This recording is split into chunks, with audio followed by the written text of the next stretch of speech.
Coach, you've had an interesting couple of weeks shuffling your guys in and out. How do you think they've performed so far? I think we've done a good job. I mean, there's a lot of room for improvement. I mean, we're very young inside. We got to just continue to make strides weekly, and hopefully we'll hit that mark here real soon.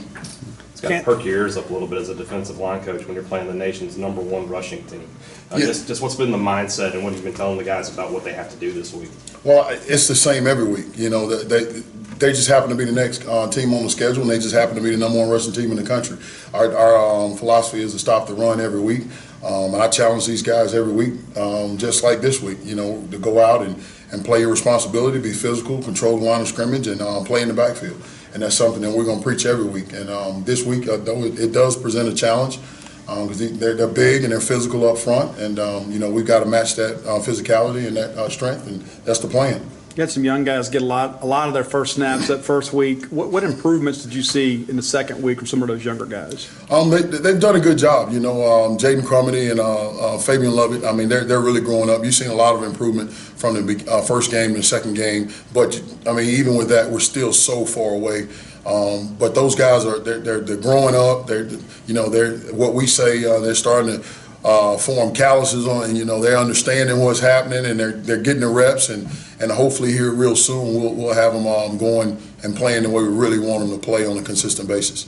As a coach, what is the challenge of having such a young group, or I guess how much of a harder does that maybe make your job in terms of just bringing guys along and expediting the process? Well, it's just developing discipline. I mean, those guys they were so much bigger and so much stronger than guys in high school that they could play with no technique, and they could just they can throw people around and be physical and put their eyes all over the place and still make plays. That can't happen here, even with the teams we've played up to this point, and it definitely can't happen as we go throughout our schedule. So the biggest challenge is just getting them to understand that a lot of times when you do your job, even if you don't make the play, you've done your job, and it makes the defense better. And so and they're understanding that, and they're growing it weekly. How interesting was last week for you going against your alma mater and the place that you coached at? Well, it was good. It was fun. I got a lot of texts throughout the week from guys that were sending me support from me. But at the very end, it was Southern Miss to the top, that whole deal at the very end. And I told them, hey, I'll talk to them after the game. But I wish them the best. I always do. But for those 3 hours Saturday, I was trying to kick their behind, just like we're gonna try and do everybody else. Talk about how Marquise has been able to play that in position so far. He's been doing good. I tell you, it's been a battle right now between Marquise and Kobe, and they've been playing really hard. And I feel comfortable with any of the top four guys that I have out there at any time.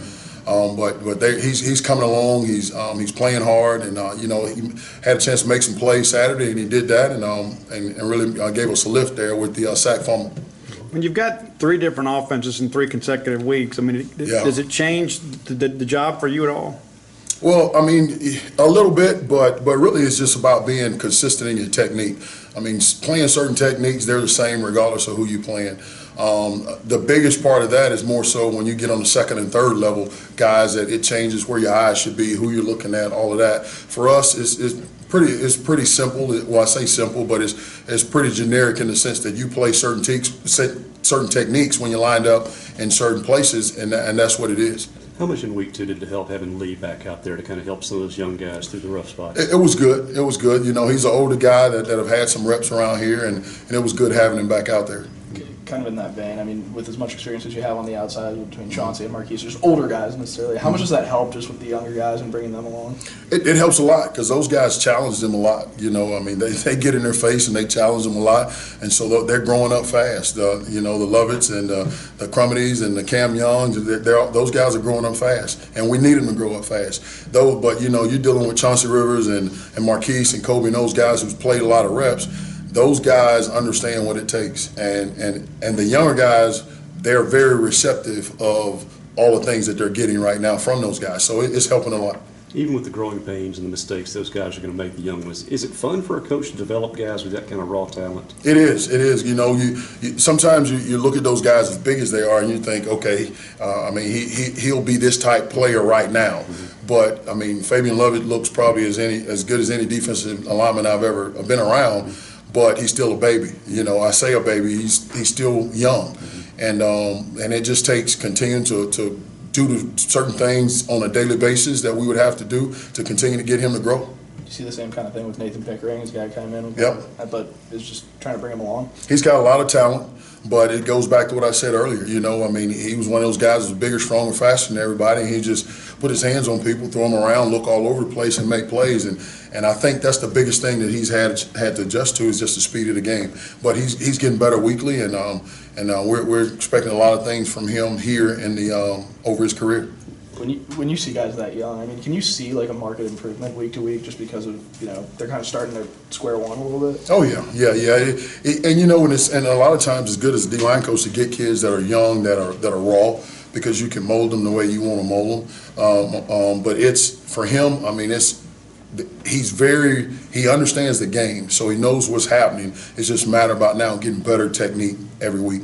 And it's going to be a challenge. I mean, it's week in and week out. I mean, we'll step on the field Saturday, and he'll get knocked around a little bit, and then he'll have to realize and get in there, hey, you got to get back in and let's keep going.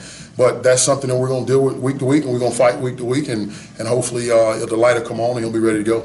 How much is that just repping stuff week to week? Oh yeah, it's just reps. I mean, eventually, it doesn't come on just because you see it. Eventually, you're going to have to get tired of getting knocked around, and then, okay, now let's go. Coach Moorhead has mentioned the term bend, don't break a couple of times. Mm-hmm. What are your thoughts on that kind of mentality and philosophy? Well, I mean, you know, obviously, you know, we're young, and we're young in certain situations. And sometimes that causes you to say, okay, we're going to, some things are going to happen that normally they wouldn't. This is a totally different team than it was last year in my room.